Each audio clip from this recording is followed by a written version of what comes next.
우리 하나님의 말씀 함께 보도록 하겠습니다. 오늘 주신 말씀은 창세기 1장 1절부터 13절의 말씀입니다.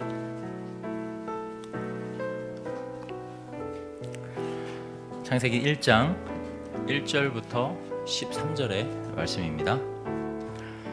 제가 한 절, 여러분들께서 한 절씩 읽으시고 우리 13절은 같이 합독하도록 하겠습니다. 창세기 1장 1절입니다. 태초에 하나님이 천지를 창조하시니라. 땅이 혼돈하고 공허하며 흑암이 깊음 위에 있고 하나님의 영은 수면 위에 운행하시니라. 하나님이 이르시되 빛이 있으라 하시니 빛이 있었고 빛이 하나님이 보시기에 좋았더라. 하나님이 빛과 어둠을 나누사 하나님이 빛을 낮이라 부르시고 어둠을 밤이라 부르시니라. 저녁이 되고 아침이 되니 이는 첫째 날이니라. 하나님이 이르시되 물 가운데에 궁창이 있어 물과 물로 나뉘라 하시고 하나님이 궁창을 만드사 궁창 아래에 물과 궁창 위에 물로 나뉘게 하시니 그대로 되니라. 하나님이 궁창을 하늘이라 부르시니라. 저녁이 되고 아침이 되니 이는 둘째 날이라. 하나님이 이르시되 천하에 물이 한 곳으로 모이고 묻이 드러나라 하시니 그대로 되니라. 하나님이 묻을 땅이라 부르시고 모인 물을 바다라 부르시니 하나님이 보시기에 좋았더라.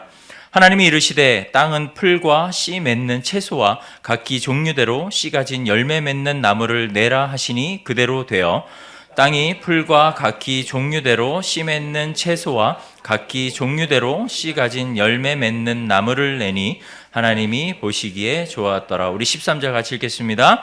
저녁이 되고 아침이 되니 이는 셋째 날이라. 아멘. 하나님 아버지 감사합니다. 오늘 이 주신 말씀 아버지 하나님 우리의 삶에 적용이 되고 또 우리의 삶을 인도하는 귀한 지침이 되게 하여 주옵소서. 이 말씀 앞에 우리가 순종하며 또한 이 말씀 앞에 우리의 삶이 굴복되어질 수 있도록 성령 우리들의 마음을 주장하여 주옵소서. 감사드리며 살아계신 예수님의 이름으로 기도드립니다. 아멘. 2019년 이제 한 해가 지나고 2020년 이제 새해 첫날이 되었습니다. 많이 오셔서 참 당황스럽습니다. 당황스럽기도 하지만 참 얼마나 우리가 하나님의 말씀을 사모하고 있는지 참 어떤 증명이 되는 그런 자리라고 생각을 합니다. 지난 2019년 돌아보시면 어떻습니까? 천천히 가셨나요? 아니면 빨리 지나가셨나요? 빨리 지나간 것 같죠? 예, 굉장히 빨리 지나간 것 같습니다. 빠른 이 시간이 빠르게 지나가는 것만큼 시대는 점점 더 빠르게 그 변화에 맞추어 가고 있는 것 같습니다. 그러다 보니까 어떻게 보면 이제 가끔 이제 친한 사람들과 모여서 예전 이야기를 종종 꺼내어 추억을 곱씹어 보면 또 시간이 굉장히 또 금방 갑니다. 그래서 예전에 좋았었던 일, 또 안 좋았었던 일, 그 예전 추억들을 하나하나씩 다 꺼내기 시작해서 그 이야기를 나누다 보면 밤새는 줄도 모르고 시간이 굉장히 빨리 가는 것을 경험하게 됩니다. 때로는 어떤 것은 굉장히 오래전 이야기인데도 불구하고 얼마 되지 않은 것처럼 이야기가 들릴 때도 있고 또 어떤 것은 얼마 안 된 이야기인데도 불구하고 굉장히 오래전에 있었던 일인 것처럼 느껴질 때도 많이 있는 것 같습니다. 그럴 때 우리는 이런 이야기, 어떻게 보면 오래전 이야기인 것을 묘사할 때 쓰는 말이 있습니다. 혹시 어떤 말인지 기억나십니까? 아주 오래전 일을 설명하기 위해서 할 때 쓰는 말, 호랑이 담배 피던 시절이라는 소리를 들을 때가 있죠. 사실은 이제 호랑이 담배 피던 시절이 아니라 담배 먹던 시절이라고, 정확한 사전을 찾아보니까 담배 먹던 시절이라고 이야기를 하더라고요. 그래서 호랑이 담배 피던 시절, 여튼 그런 허무맹랑한 어떤 그런 이야기가 아니라 우리가 오래전 이야기를 다시 끄집어내서 이런 이야기를 할 때 우리는 이런 표현을 종종 사용하는 것 같습니다. 그리고 이 호랑이 담배 먹던 시절이라는 말을 또 다른 상황에서도 우리가 사용할 때가 있습니다. 바로 우리네 이제 할아버지 할머니께서 우리 다 누구나 한 번씩은 다 경험이 있으리라고 생각을 합니다. 아주 예전에 있었던 고전 이야기를 시작하시는 그 서두에 항상 이 말씀을 붙이시죠. 옛날 호랑이 담배 피던 시절에는 말이야 라고 하시면서 그런 이야기를 하셨던 것을 우리는 기억을 합니다. 저도 어렸을 때 할아버지 곁에서 또 할머니는 다 아니신 것 같습니다. 할아버지께서 가끔 이제 옛날 이야기를 들려주실 때 호랑이 담배 피던 시절이라고 말씀하셨던 이야기가 어렴풋이 기억이 납니다. 그런데 이런 옛날 고전 이야기는 어떤 느낌이 있으십니까? 당시 어릴 때는 몰랐지만 사실은 지금 생각해보면 굉장히 믿겨지지도 않고 어쩌면 굉장히 허무맹랑한 그런 이야기로 우리는 느껴집니다. 즉 공감이 되지 않는다라는 이야기죠. 심지어는 지금 제가 묘사한 이 호랑이 담배 피던 시절 이 말조차도 사실은 의미만 우리가 알고 있지 그것이 공감이 되지는 않습니다. 그럼 혹시 제가 뭐 이런 말씀을 좀 드려서 그렇긴 하지만 로마나 그리스의 신화 같은 거를 읽으실 때는 어떠한 느낌을 혹시 받으십니까? 네, 제가 예상했었던 반응입니다. 웬 갑자기 로마 그리스 신화를 이야기하나? 로마 신화면은 좀 그래도 그리스 다음이니까 좀 다가오지만 그리스 신화까지 이야기하기는 조금 그렇기는 하지만 우리가 로마나 그리스 신화를 들을 때 우리가 똑같이 이런 느낌을 받습니다. 공감이 안 되는 이야기죠. 공감이 안 되는 이야기입니다. 역시 호랑이 담배 피던 시절에 호랑이 담배 먹던 시절에 들었던 그런 이야기처럼 우리가 들려진다라는 것입니다. 갑자기 로마 신화 이야기는 웬 말이냐라고 생각하실 수 있겠지만 실제로 로마 그리스 신화는 그 느낌이 조금 다릅니다. 왜냐하면 신화의 탄생 배경이 조금 우리가 들었던 예전 속담이나 고전 동화와는 조금 차이가 있기 때문입니다. 그 이유는 신화의 탄생 배경에는 중요한 사상이 한 가지가 있습니다. 그것은 인간은 이곳에 어떻게 있게 되었고 인간은 어떤 존재인지에 대한 생각을 통해서 자신의 존재론적 가치 그리고 그에 따른 이유를 설명하고 싶은 마음에서 비롯된 것이 바로 신화라는 것입니다. 그러니까 즉 쉽게 말씀을 드리면 신화는 지극히 인간 중심적인 내용을 담고 있다라는 것이죠. 사실은 로마나 그리스 신화 자체가 인간 중심적 사상을 내포해서 쓰여진 내용이지만 그래서 그것을 신이라고 표현해서 자꾸 이야기를 하지만 이 신화의 탄생 배경은 결국 인간의 존재, 나의 인간의 존재를 통해서 자신의 존재론적 가치를 증명해내기 위해서 만들어낸 것이 바로 이 신화라는 것입니다. 그래서 이 신화는 굉장히 인간 중심적인 내용들입니다. 우리가 알고 있는 모든 신화들이 그래서 신 자체들이 누구로 표현이 됩니까? 인간으로, 사람으로 표현이 되죠. 그래서 인간을 신격화시켜서 자신의 존재론적 가치를 나타내는 것, 이것이 바로 신화라는 이야기죠. 그래서 우리가 신화를 읽어보면 굉장히 재밌습니다. 그래서 공감이 되는 것도 있고, 그리고 이 신화 자체가 굉장히 인간적인 게 뭐냐면은 결혼을 합니다. 또 낳죠. 그리고 말도 안 되는 제우스의 신 탄생 배경 우리 다 알겠지만 시간상 설명을 안 드리겠지만 굉장히 허무맹랑한 것 같지만 공감이 되는 인간 중심적이기 때문입니다. 그것을 인간을 신격화시켜서 이해시키는 것, 결국엔 인간이 신처럼 되는 것을 나타내기 위한 것이 바로 신화라는 것이죠. 그래서 싸우고 죽이고 또 다시 싸우고 죽이고 낳고 이런 이야기들이 계속해서 반복이 되는 것입니다. 그래서 신화 자체는 사실은 최고의 철학이라는 말을 하는 것이기도 합니다. 그래서 프로이트의 이 정신분석학에서도 인간의 정신을 원초와 자아 그리고 초자아 이렇게 분류한 것이 결국에는 이 신화가 철학과 연결이 되고 철학은 결국엔 종교와도 연결이 된다라는 것을 이제 알려주고 있다라는 이야기를 제가 드리고 싶습니다. 그래서 단순히 신화 자체가 굉장히 허무맹랑한 이야기라는 것이 아니라 굉장히 철학적이고 인간의 신념과도 굉장히 깊은 관계가 있다라는 것을, 그리고 이것은 우연이 아니라는 것을 우선 전제로 말씀을 드립니다. 그래서 수많은 이제 로마 그리스 신화 중에서도 특별히 BC 3000년 이전에 기록되었던 이제 수메르 신화, 이 최초의 신화입니다. 이 수메르 신화가 맨 처음에는 이 수메르 지역이 지금으로 이야기하면 현재 이라크 남부 지역에 있는 메소포타미아 지역인데, 이 수메르 지역 자체가 신들의 고향이라고, 신들의 고향, 그러니까 신들이 다 모여있는 최초의 근원지, 발원지라는 이야기가 있습니다. 근데 이 수메르 신화에서 굉장히 흥미로운 이야기가 한 가지가 있습니다. 그것이 바로 오늘 창세기 1장 1절에 나와 있는, 1장에 나와 있는 이 천지창조. 이 천지 창조의 내용이 바로 이 수메르 신화에 기록이 되어 있다라는 것입니다.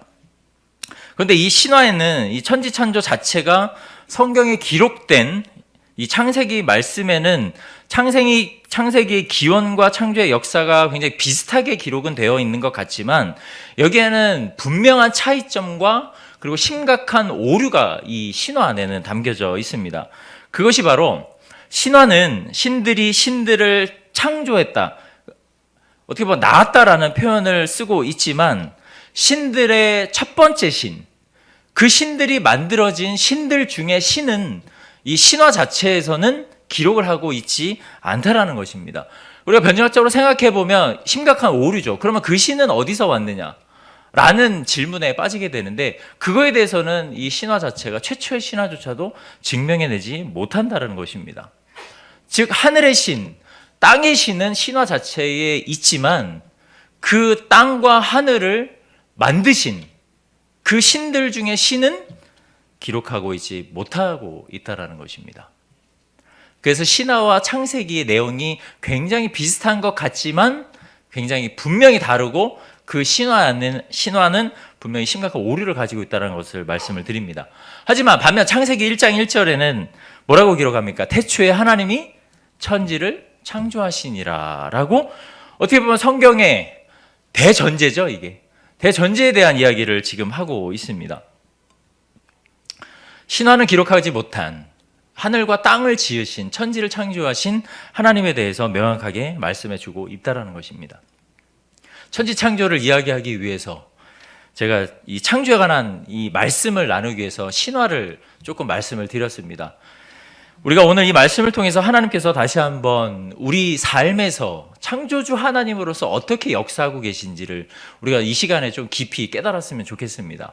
창조주 하나님께서 이 땅을 어떻게 창조하시고 또 하나님의 창조하신 그 목적을 우리가 바로 알아서 그 창조주의 피조물 된 우리는 어떠한 삶을 살아야 되는지에 대해서 오늘 말씀을 통해서 깊이 깨닫는 시간이 되기를 간절히 소원합니다.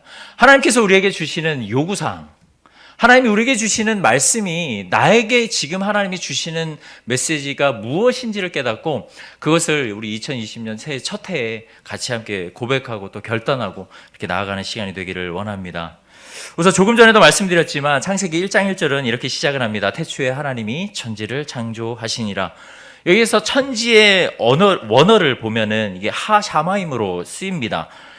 이 하늘들로 해석이 되는 것이죠. 이 하샤마임은 단수가 아니라 복수입니다. 그래서 하늘 자체를 복수로 사용하고 있는데 이것은 유대인들 자체가 하늘 자체를 세 개의 개념으로 이해하고 있기 때문입니다. 그것은 첫 번째, 대기권의 하늘입니다.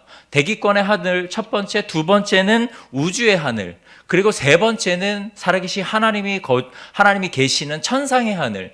이 세 가지 개념으로 유대인들은 하늘을 기억했기 때문에 이해했기 때문에 이 하샤마이라는 복수형을 써서 오늘 하늘을 표현하고 있습니다.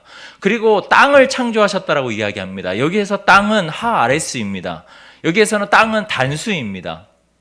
그리고 2절에 보면 그 땅이 단수이지만 어떠한 상태인지를 이야기하냐면은 혼돈과 공허와 흑암이 가득한 곳이라고 설명하는데 여기서 말하는 혼돈과 공허와 흑암은 복수입니다.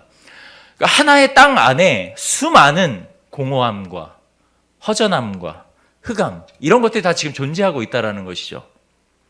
하나님은 이렇게 어떻게 보면은 태초에 무질서한 혼돈과 흑암과 공허함 가운데서 텅 빈 상태에 그런 MT 상태에서 하나님은 하늘과 땅, 천지를 창조하시고 이어서 6일에 걸쳐서 계속해서 혼돈된 상태에 있는 이 하늘과 땅 이후에 하나님은 모든 것을 창조해 가시는 그 작업을 이루어 가신다라는 것입니다. 천지 창조를 이루시고 난 이후에 계속해서 6일에 걸쳐서 그 땅과 하늘에 맞는 것들을 창조해 나가셨다라는 것이죠. 중요한 개념이 한 가지가 있습니다. 그것이 뭐냐면은 태초는 시간적 개념입니다. 그리고 천지는 공간적 개념을 갖고 있다는 것을 우리가 기억을 해야 합니다. 즉 태초는 하나님의 시간 속에서 천지, 공간적 개념을 가진 하늘과 땅을 창조하셨다라는 것입니다. 그리고 하나님은 천지라는 공간을 창조하시고 난 이후에 그곳을 하나님께서 뜻하신 바, 하나님이 원하시는 피조물들, 그 피조물들을 만드시고 적재적소에 그 피조물들을 배치시키셨다라는 것입니다. 잘 따라오고 계시죠? 자, 저에게는 제가 쉽게 설명을 좀 드리겠습니다. 저에게는 작은 서재가 하나 있습니다. 말이 좋아 서재지, 그냥 책들이 이렇게 쌓여져 있는 곳입니다. 뭐랄까, 서재하니까 좀 거창한 것 같지만, 맨 처음에 제가 서재라는 것이 생길 때 가장 제가 유념해서 생각했던 것이 뭐냐면 책꽂이죠. 책꽂이를 가장 튼튼한 거를 사야겠다는 생각을 했고, 두 번째는 책상이었습니다. 그리고 마지막 세 번째가 편안한 의자였습니다. 그래서 이 세 가지를 굉장히 중요하게 생각을 했습니다. 튼튼한 책장이 있어야 많은 책을 꽂을 수 있을 것이고, 보이기에도 좋고, 또 튼튼한 책상이 있어야만 그곳에 앉아서 책을 읽고 싶은 마음도 생기고, 그리고 책을 읽는 것을 장시간 계속해서 이어가기 위해서는 편안한 의자도 필요하다라고 생각을 했습니다. 그래서 이 세 가지는 굉장히 저에게 중요했었습니다. 이 서재를 꾸미는데. 그리고 또 어디서 이제 본 건 있어가지고요. 그 러그 아시죠? 그 러그는 하나 있었으면 좋겠다라고 생각을 해서 제가 원하는 모양의 이제 러그까지 아주 인터넷에서 싸게 구입을 해서 이제 깔았습니다.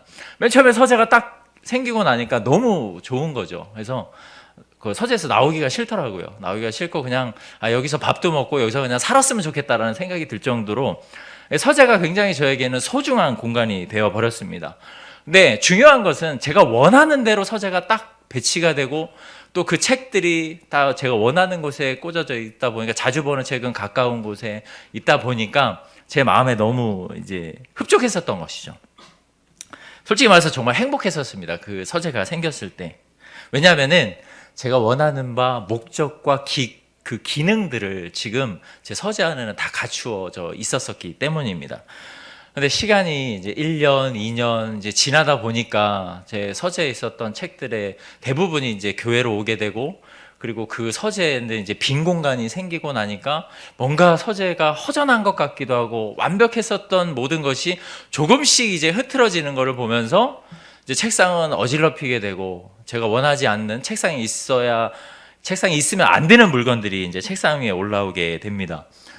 그래서 가끔 이제 주일에 대부분의 모든 것들이 교회에서 하지만 불가피하게 이제 집에서 해야 될 때는 참 뭐랄까, 들어가기 싫을 때도 있습니다. 너무 답답함을 느낄 때도 있고, 처음에 그 좋았었던 그 기분은 온데간데 없고 허탈함이 들 때도 분명히 있었습니다.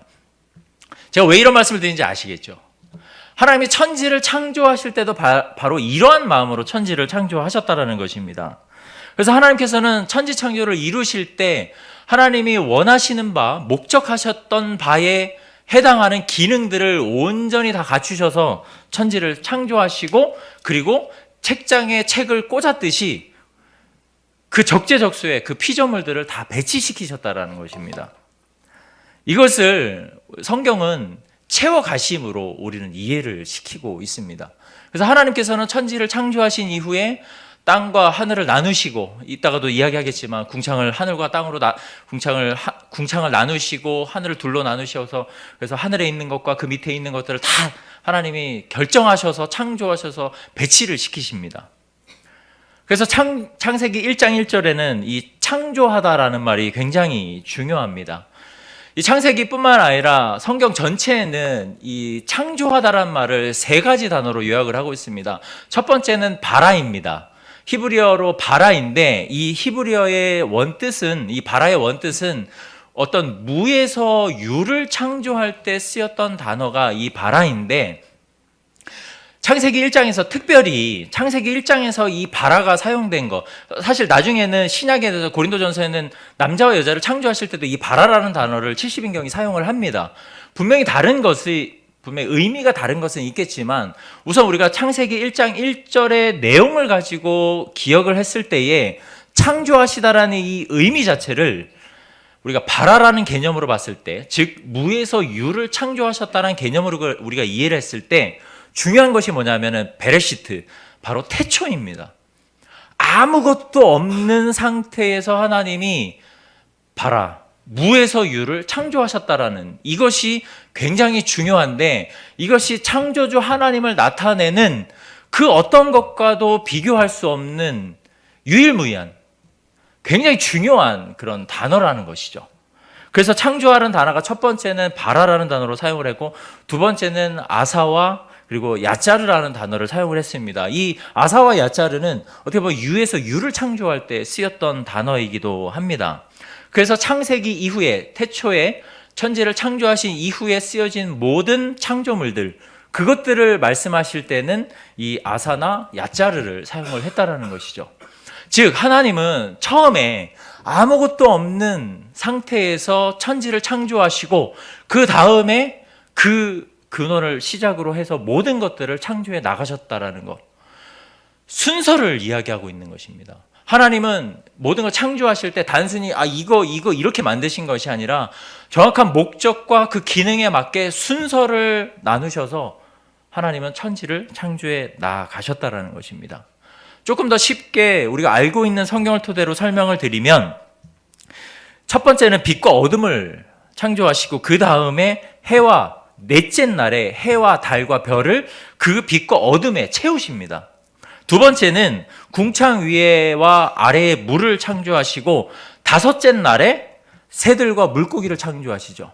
그래서 궁창 위에는 새들, 아래는 물고기를 배치시키십니다. 그리고 세 번째, 3일째 되는 날에는 마른 땅과 바다를 창조하시고, 그 다음에는 그 마른 땅과 바다에 각종 짐승과 생물과 나무, 식물들을 또 어떻게 하십니까? 배치시키시죠. 이 배치시키신다는 단어는 채우심입니다. 그러니까 하나님이 첫 번째 날, 두 번째 날, 세 번째 날 만드신 다음에 그 만드신 그 공간에 다시 해, 달, 별, 새들과 물고기, 각종 짐승과 생물과 나무, 식물들을 또 채우신다라는 것이죠. 천지 창조 자체가 단순히 그냥 하나님께서 말씀으로 창조하셨지만 빛이 있으라, 그 다음에 뭐가 있으라 다 창조하신 것이 아니라, 우리가 지금 개념을 생각하고 싶은 것이 무엇이냐면은, 하나님 정확한 목적을 가지시고 그 기능에 맞게 그 공간에 하나님이 하나하나 때에 맞추어서 채우셨다라는 것입니다. 이 채우심을 우리가 깨닫기 원하는데, 이 채우심은 따라서 이렇게 정리를 하면 좋겠습니다. 질서 있는 창조하심, 즉 질서 있는 채우심이라고 우리가 이해를 하면 좋을 것 같습니다. 여기까지 잘 따라오고 계시죠? 사실 저도 이제 이 말씀을 준비하면서 제 개인적인 이야기를 말씀을 드리면, 창세기가 사실 저는 제일 어렵습니다. 창세기가 제일 어렵고요. 창세기 1장 1절이 사실 제일 어렵습니다. 지난 12월 달에 1월 1일이 수요일인데 1월 1일 첫 말씀이 창세기 1장 1절이라는 이야기를 제가 딱 보고 그것을 확인하고 굉장히 좌절했습니다. 솔직히 말씀드리면, 이거 큰일 났다. 이거 어떻게 말씀을 전해야 될까?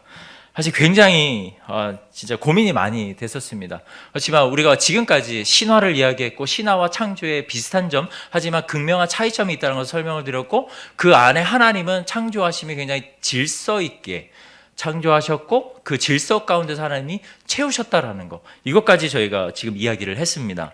그리고 이 하나님의 채우심은 창조에 대한 질문, 이 질문이 생길 수 있는데, 이런 질문이 생길 수 있습니다. 왜 창조 이야기가 성경에 쓰여졌을까?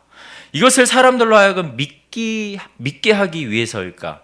또는 하나님이 이렇게 크신 능력이 있으신 분인데도 불구하고 하나님은 왜 굳이 이것을 날에 맞추어서 이렇게 창조를 하셨을까? 라는 질문이 우리 가운데 생길 수 있습니다. 하지만 우리가 깨닫기 원하는 것은, 이 창조 기사 자체가 믿게 하고 하나님을 의지하게 만드는 의미를 내포하고는 있지만, 사실은 그보다 더 중요한 것이 있습니다. 그것이 뭐냐면은 하나님의 주권을 인정하게 만든다라는 것입니다. 하나님의 주권을, 어떻게 보면 하나님의 절대적 주권을 나타내고 있는 것이 바로 이 창조 기사죠. 이 창조 기사를 통해서 우리가 하나님의 주권, 하나님의 절대적 주권, 우리 인간은 절대로 침탈할 수 없는 그 하나님의 절대적 주권을 인정하게 만들기 위해서 창조 기사가 이 성경에 쓰여졌다라는 졌다라는 것입니다.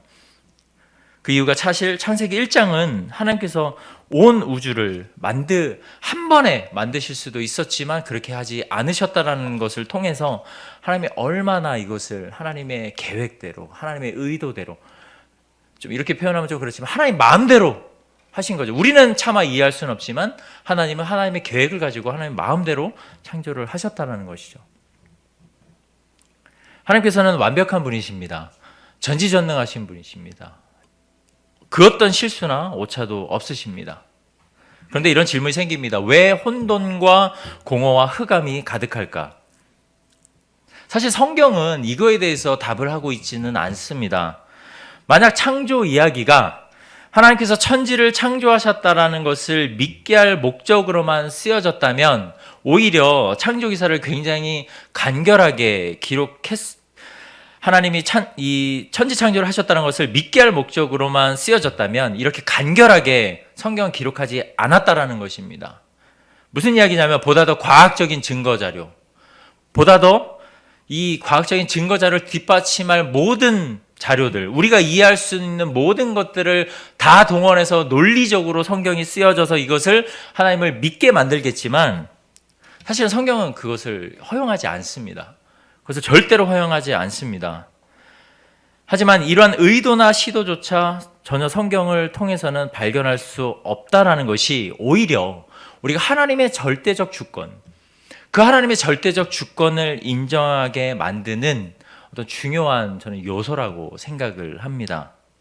이것은 그 안에 정말로 중요한, 아까 말씀드렸던 하나님의 절대적 주권, 그 하나님의 절대적 주권이 이 안에 다 담겨져 있다는 것입니다.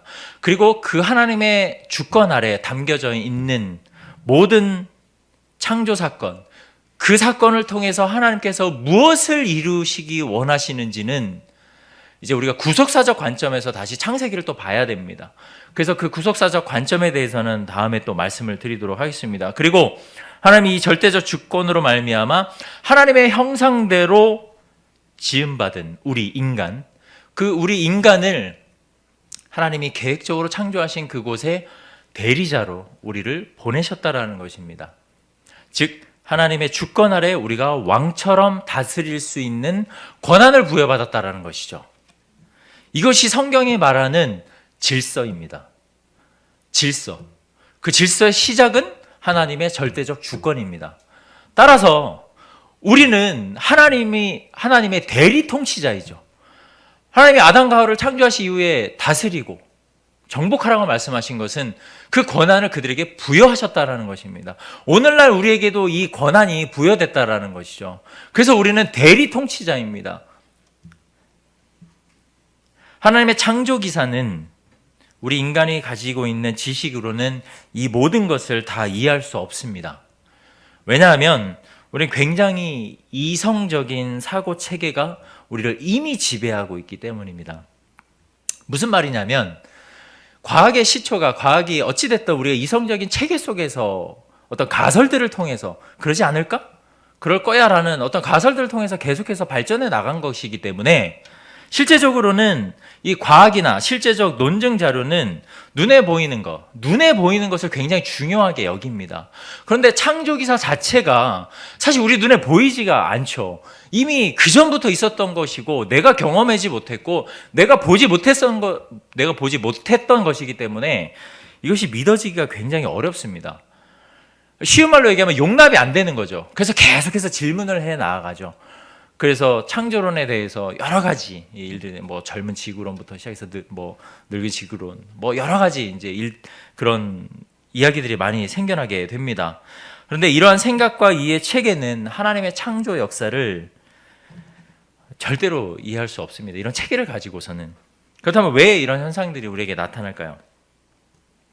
사실은 우리 오늘 이 창조기사의 가장 큰 목적은 하나님의 절대적 주권입니다. 그리고 그 절대적 주권 아래에 있는 우리 인간이 하나님의 대리 통치자인데도 불구하고 그 대리 통치자는 하나님의 형상대로 지음받은 인간인데 우리가 그대로 대리 통치자로서의 역할을 다 감당하지 못하는 것. 즉 우리의 죄악된 본성, 그 본성을 나타내는데 이 창조 기사가 굉장히 저는 사실 은혜가 됐습니다. 왜냐하면 우리가 창조기사를 이해하는 것 자체에 우리 한계를 느낍니다. 우리가 이해를 한계를 느끼는데 이것이 왜 이런 한계가 느끼냐면은 바로 이 죄악된 본성 때문입니다. 우리는 자꾸 이해하려고 합니다. 이해하려고 하고 그것이 어떤 객관적인 논증 자료에 의해서 내가 믿어져야만 이게 믿어진다라고 이것이 사실이라고 믿게 되는데 이것이 바로 우리의 죄악된 본성에서 시작되었다라는 것입니다. 하나님의 절대적 주권을 인정하지 못하고 하나님께서 창조주라는 사실, 이 사실을 인정하지 못하기 때문에 우리가 삶에서 그 절대적 주권을 가진 창조주 하나님, 그 하나님을 과연 경험할 수 있을까요? 그 하나님께서 우리를 대리 통치자로 삼으셨는데 내가 과연 대리 통치자로서의 역할을 내 삶에서 제대로 감당할 수 있을까요? 못한다라는 것입니다. 궁극적으로는 하나님의 임재를 경험하지 못하는 삶을 살아가게 된다는 것이죠. 하나님이 살아계시다면 하나님이 절대적 주권을 가지신 전지전능하신 하나님이시라면 내 삶에서도 그런 것이 나타나기를 원하는 거죠. 근데 이 나타나기 원하는 것은 눈에 보이는 것만 요구합니다. 우리의 연약함이고 우리의 죄악된 본성 때문에 그것이 있어야만 하나님의 전지전능하심을 인정하는 것, 이것이 우리의 어떤 연약함을 나타내는 것이라고 생각을 합니다. 하나님의 절대적 주권을 인정하는 것에서 출발해서 하나님의 임재하심 아래 우리가 하나님의 형상대로 지음을 받아 다스리라고 하신 명령을 부여받아서 피조물들을 다스리는 상태, 이것이 하나님께서는 가장 보기 좋았다라는 질서였는데 우리가 이것을 훼손시켰죠. 우리 인간이 훼손시켰습니다. 하나님은 완전하게 창조하시고 그 가운데 순서에 질서에 맞게 모든 것을 채워 놓으셨는데 우리는 이것을 우리 스스로가 훼손시켰습니다. 그래서 결국에는 하나님이 처음에 만드신 에덴 동산에서 쫓김을 당하게 된 것이죠. 그래서 인간은 이 질서를 무너뜨리고 혼돈의 상태, 어둠의 상태, 창조 이전의 상태로 자꾸 거슬러 올라가려고 합니다. 이것이 하나님을 향한 반역입니다. 피조물인 인간이 하나님을 향한 반역이 시작되었을 때 인간에게 닥쳐온 결과는 피할 수 없는 죽음이었습니다. 그리고 그 죽음으로 가는 인생의 과정 속에서 나타나는 결과들이 참으로 참담합니다. 그럴 땐 시각을 갖게 되고 선을 따르기보다는 죄의 지배를 더 많이 받게 되고 하나님의 부르심에 끊임없이 저항하게 되고 어떠한 결과든 내 마음에 들지 않으면 원망과 책임, 이 모든 것을 다 하나님께 돌리는 그런 인생이 되고 만 것이죠. 그러니까 하나님을 향한 반역, 그 질서를 훼손시킨 우리에게 주어진 죽음, 그 죽음을 향해 달려가는 우리의 인생 속에서 나타나는 결과물들이 너무나도 참담하다라는 것입니다. 그 다음 시간을 한번 되돌려 보겠습니다. 사랑하는 성도 여러분, 우리가 시간을 한번 되돌려 보겠습니다. 물론 우리의 능력으로는 불가능합니다. 그런데 질문을 한 가지 드리겠습니다. 만약 우리가 현재 이 모든 죄의 결과물들을 갖기 이전의 상태로 돌아가기 위해서 돌아갈 수만 있다면 과연 우리는 무엇을 해야 될까요? 만약 그 이전의 상태로 돌아갈 수만 있다면, 물론 그렇게 될 수는 없겠지만 돌아갈 수만 있다면 우리가 과연 무엇을 해야 될까요?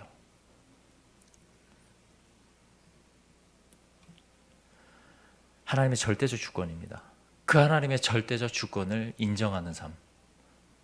이 하나님의 절대적 주권, 뭔가 웅장한 것 같죠. 뭔가 대단한 것 같고 그래서 어떻게 할지, 그래서 어떻게 인정하는 것일까 우리가 생각할 수 있을 것 같지만 말씀으로 세상을 창조하시고 지금도 수면 위를 운행하시는 하나님을 인정하고 그런 하나님께서 현재 나의 삶도 인도하고 계심을 깨닫는다라는 것. 그리고 이것을 깨닫게 되는 삶이 바로 하나님의 임재를 경험하는 삶이라는 것. 이것을 인정하고 고백하는 것. 그것이 하나님의 주권을 인정하는 삶입니다. 우리가 하나님의 절대적 주권을 인정하겠습니다라고 그냥 입으로만 고백하는 것이 아니라 그 하나님께서 수면을 운행하셨던 것처럼 그 흑암 가운데서 모든 것을 통치하시고 하나님의 주권적인 그 손아귀에서 다 하나님께서 통치하셨던 것처럼 지금 나의 삶도 하나님이 그렇게 통치하고 계신다는 것을 인정하는 것, 그것이 바로 하나님의 임재를 경험하는 삶이라는 것입니다. 전제가 하나님의 주권을 인정하는 것, 그 다음이 하나님의 임재를 경험하는 삶을 살아갈 수 있게 된다는 것. 이 모든 것이 하나님의 천지창조를 통해서 질서 있게 하나님이 채우신 것, 그러나 우리가 스스로 망가뜨린 그 모든 것을 훼손시켰지만 다시 하나님께서 우리를 회복시키기 위해서 예수 그리스도를 보내셨지만 그 전에 예수 그리스도를 보내신 이후에 우리에게 요구되어지는 것, 하나님의 절대적 주권을 인정하는 것, 그리고 그 절대적 주권 아래 주어지는 하나님의 임재를 경험하는 삶, 이것을 하나님께서 창조 기사를 통해서 우리에게 깨닫게 하신다는 것입니다. 이것이 피조물의 삶입니다. 우리가 하나님을 반역해서 하나님의 그 자리까지, 어떻게 보면 하나님이 계신 그 은혜의 보좌를 우리가 끌어내려서 우리가 그 위에 올라가고자 하는 우리의 욕심이 우리 가운데 있지만, 우리의 피조물된 삶은 절대로 그것을 할 수 없다라는 것이죠. 그거를 우리가 잘 압니다. 그런데도 불구하고 계속해서 그 자리를 침탈하려고 하죠. 그 자리가 너무나도 탐납니다. 그 자리가 너무나도 탐나니까 자꾸 내 마음대로 하나님이 질서 있게 만드신 모든, 제 비유를 아까 얘기한 그 서재들을 제 마음대로 제 편하게 자꾸 바꾸는 것이죠. 하나님이 보실 때는 반역의 행위입니다. 그렇지만 우리의 죄악된 본성, 그 본성이 자꾸 우리를 그쪽으로 인도하고 있다는 것이죠. 사랑하는 성도 여러분, 우리는 하나님의 주권에 반역하는 죄악을 저지르는 연약한 존재들입니다. 사실 아마 제가 이 죄악에서 더 자유롭지 못한 것이 사실입니다. 왜냐하면 하나님의 일을 감당하는 사람들에게는 이 유혹이 사실 더 큽니다. 사실 더 크게 다가올 때가 많이 있음을 고백합니다. 그리고 무엇보다 내 판단, 어떻게 보면 내 생각, 내 객관적인 데이터, 내가 경험했었던 모든 것들을 통해서 내가 판단하는 것, 그래서 마치 그것이 하나님의 뜻인 양 그것을 믿고 그대로 행한다라는 것, 여전히 제 내면에 내재되어 있는 죄악된 본성 때문입니다. 때로는 그 죄악된 본성 때문에 하나님의 절대적 주권을 인정하고 하나님의 임재를 경험하는 삶을 내가 살아가기를 원하지만 여기서 제가 자유롭지 못한다는 것이죠. 우리 모두가 여기서 자유롭지 못한다라고 생각을 합니다. 사랑하는 성도 여러분, 우리의 연약함, 우리의 죄악된 본성, 이 모든 것에서 우리가 자유롭게 되기 위해서 피조물된 삶, 피조물로 당연히 살아가야 되는 우리의 삶에 요구되어지는 것은 하나님의 주권을 인정하고 하나님의 주권을 인정함으로 인해 주어지는 하나님의 임재, 내 삶을 통치하시는 그 하나님의 임재를 경험하는 삶, 이 삶을 살아가기 위해서 우리는 하나님이 천지를 창조하신 그 창조주라는 사실을 우리는 고백할 수 있어야 할 것입니다. 하나님의 주권을 인정하고 하나님의 임재를 경험하는 삶은 결코 하나님보다 앞설 수 없습니다. 하나님께서 말씀하신다 하더라도 그것이 진정 하나님의 뜻인지 계속해서 우리는 하나님 앞에서 검증해 나가는 자세들이 우리에게 요구되어집니다. 그러나 하나님의 주권을 침탈하고 반역하고 하나님의 임재를 경험하지 못하는 자는 내가 가지고 있는 어떤 한계, 유한한 생각과 그 시간 속에서만 하나님을 판단하고 하나님을 내 마음대로 재단하는 죄를 범하게 된다는 것입니다. 하나님은 우리가 가지고 있는, 우리가 경험한 객관적 사실, 어떤 우리가 이해할 수 있는 이성들, 이것을 통해서 우리가 하나님을 이해할 수 없습니다. 특별히 이 창조기사는 더더욱 그렇습니다. 만약에 창조기사를 하나님의 주권과 하나님의 임재와 결부시키지 아니하고 우리가 이해한다면 그냥 신화에 그치고 말 것입니다. 하지만 하나님이 이 창조기사를 통해서 우리에게 말씀하시고자 하시는 것은 하나님의 절대적 주권을 이 피조물로 하여금 고백받기를 원하신다라는 것입니다. 그리고 그 고백 위에 하나님의 임재가 주어진다라는 것입니다. 이것이 바로 창조의 목적입니다. 2020년 이 새해가 밝았습니다. 우리 모두 올 한 해 정말 이 창조주 하나님, 그 창조주 하나님, 하나님의 주권을 인정하는 삶, 그리고 하나님의 임재를 경험하는 삶을 살아가기 위해서 우리가 하나님의 창조의 목적을 깨달았으면 좋겠습니다. 그것은 우리가 스스로 어떠한 존재인지를 깨닫는 것으로부터 분명히 우리가 시작을 해서 우리의 삶의 자리에서 하나님이 원하시는 질서의 삶, 하나님의 법도대로 살아가는 것이죠. 그 하나님의 법도대로 살아가기를 원하는 삶, 그런 삶을 살아갈 때 비로소 하나님의 임재를 경험하는 삶을 살아가게 된다라는 것, 이것을 우리가 깨달아서 2020년을 우리가 이러한 마음을 가지고 함께 우리가 시작을 했으면 좋겠습니다. 말씀을 정리하겠습니다. 하나님께서 창조 후 매번 말씀하신 것이 있습니다. 무엇인지 잘 아시죠? 보시기에 좋았더라입니다. 이 보시기에 좋았더라는 참 의미는 하나님의 계속적인 통치로 인해 이루어진 것을 보시며 하나님이 좋아하셨다라는 것입니다. 이런 점에서 보시기에 좋았다라는 것은 내가 계속해서 창조해 낸 이 모든 것들은 내가 계속해서 관찰할 것이고, 내가 계속해서 통치할 것이고, 끝까지 내가 계획한 바 모든 것들을 다 완성하겠다라는 이 강한 하나님의 의지가 이 보시기에 좋았다라는 것에 다 담겨져 있다라는 것입니다. 근데 사랑하는 성도 여러분, 하나님은 질서 가운데 하나님이 가장 원하시는 대로 하나님이 모든 것을 창조하셨습니다. 하나님께서 모든 것을 다 창조하셨는데 우리 인간은, 저뿐만 아니라 우리 죄인들은 항상 그 모든 것들을 훼손시키고자 합니다. 왜냐하면 하나님의 뜻은 나의 생각과 나의 뜻과는 맞지 않거든요. 우리가 올 한 해, 우리가 2020년 우리가 하나님 앞에 어떠한 삶을 살아갈까? 2019년은 저는 어떻게 보면 감사한 삶도 있지만 가슴 아픈 삶도 저에게 있습니다. 제 스스로 하나님 앞에 온전하지 못한 삶을 살아갔던 것, 어떻게 보면 제가 말씀을 준비하면서 느낀 것이, 하나님은 이렇게 완벽하게 모든 것을 창조하시고 이렇게 완벽하게 모든 것을 다 준비시켜 놓으셨는데 어떻게 감히 이 모든 것을 내 마음대로 하려고 했었을까?